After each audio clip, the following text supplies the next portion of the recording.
So hello Deanna and Maxime, the 2024 ISU Four Continents champions. Congratulations again. Thank you so much. So that's a big step for you, I would say. Can you please reflect on this competition and the meaning of this medal to you? Yes, I think this is something I always dreamed of. We've been working towards fine-tuning everything, and with the exception of the jump and the short program, everything else was really well done. So we were really happy with that.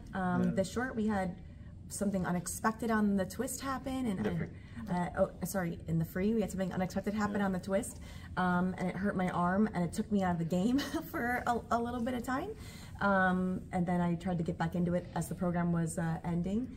But we're really happy with the result, and we know that we have so much more that we can still improve, and that's what we look forward to doing in Montreal. Yeah, for sure. It's championship. Winning a championship is always something special, and I was really proud of Deanna while we were in the podium singing our national anthem, Canadian one. She learned it, and she was singing super loud on the podium. And that was super cool. But no, for sure it was a great experience being here, and we have set a lot of objective technical stuff, and we have been able to achieve them. And for sure, we have some little stuff that was harder, but we're gonna go back home, work on them, and be ready for Montreal. Yes, we're very motivated. Actually, about the anthem on the podium, I noticed that too, that you were singing. And I was wondering, did you sing in English and you sang in French? Yes. She do the only English version. I do the bilingual version, which is half French, half English. It's mostly French, the bilingual, though. It's really just the last two lines that are 4 or 5 lines. English. Yeah. So I was joking that I was so excited to sing it on the podium, but I thought everyone's going to think I don't know the words because he's going to sing something else because he's singing the French version. But so far people thought, oh, she knows it. Everyone who knows the English version of it. So. Yeah, that's really funny, and it's it's so nice also because Canada being a bilingual country. Yeah, exactly. Where everyone's getting a little piece. Yeah, different version, the part of French is really complicated. Yeah, complicated. Well, when you're learning French. Yeah, for sure. And another question for you about, because what happened, the mishap is a twist, and then what did that tell you about yourself, that you were able to continue like that, even so this... I think the twist is usually such a good element for us, so it's not something that we worry about. We just have our things that we think about, and it goes well. So actually, when I came down and it wasn't good, I said sorry to Max. Yeah. And then he sent me down, and I tried to get back into the program, and the triple toe for me and a triple sow are something that I can do without a huge amount of thought. But the double axel, I really need to think, because I really like to over muscle that jump, and so I have to think about staying more relaxed.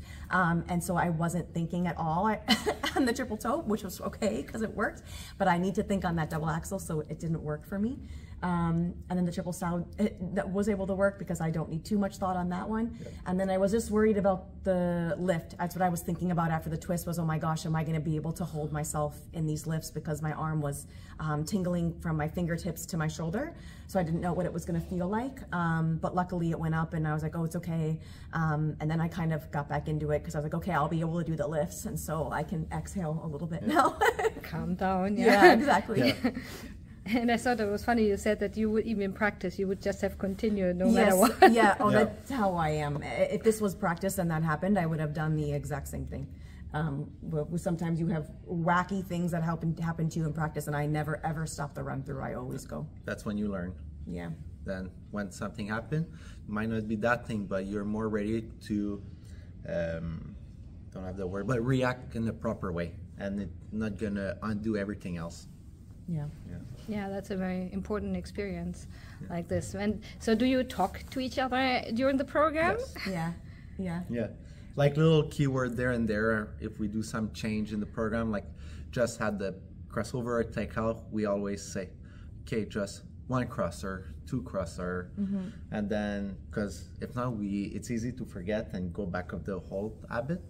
So I remember watching Aliona and Bruno at the 2018 Olympics in Pyeongchang, and I specifically remember this one transitional movement that they did, and they did 3 crossovers around the corner and went into their reverse, and they never did an up. It was just a transitional movement. They didn't do like a together. They just did a transitional movement and 3 crossovers, and so that's what we did going into our reverse. We had an up earlier in the season, and we took it out.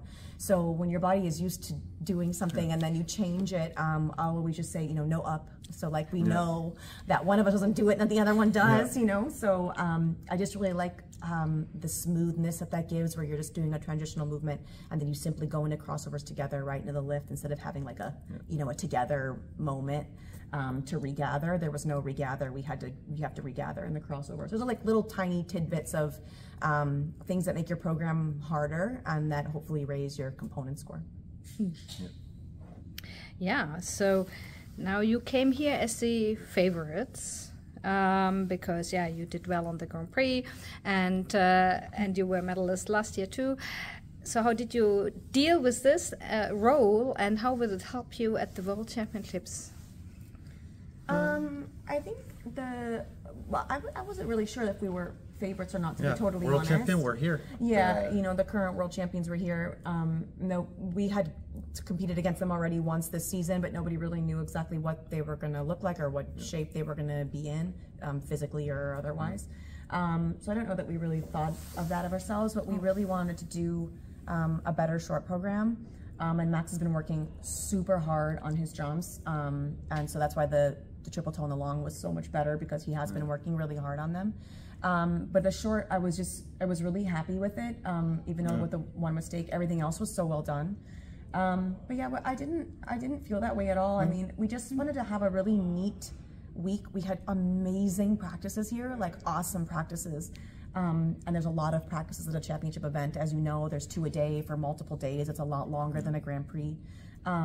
And our 6-minute warm-ups were super organized. And so I think the worst outing was really the free program of the whole week, unfortunately. Again, I kind of blame it on the arm thing a little bit, but everything was super organized. So that's what we want to take with us, is we would like to repeat that at Worlds, but then also be neat neat and organized in the program also.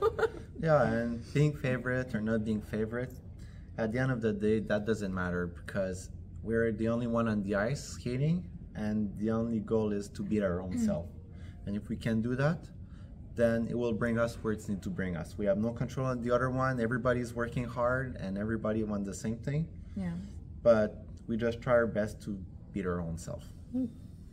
I noticed at the beginning of the program you always smile so nicely to Deanna. So to encourage her, do you say something special? No, just let's go, let's have fun, and like. Yeah, he usually says let's have fun, and I laugh, because of course you want to have fun, but you also want to do well and stay focused and stuff. So it's a bit of the yin and the yang of the two of us in general together. So yeah, he usually says that to me when we're grabbing hands, and then we go. But otherwise, yeah, we talk to each other during the program a lot. I mean, like when I made the mistake on the twist, I said sorry, and then other times I'll say, okay, let's go, or you can do it, or good job. If he made a small mistake, I always I'm saying little words of encouragement. Now the World Championships is at home in Canada, in Montreal even, so really home for you.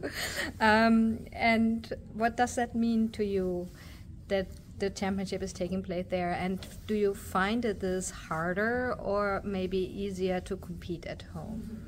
I think having no jet lag will be super nice. No traveling. No traveling. It's literally will be super 10 nice. minutes taxi from home. Yeah.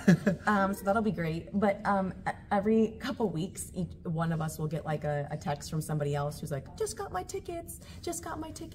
So we know there's going to be a lot of people who are, trying to lift us up during both performances.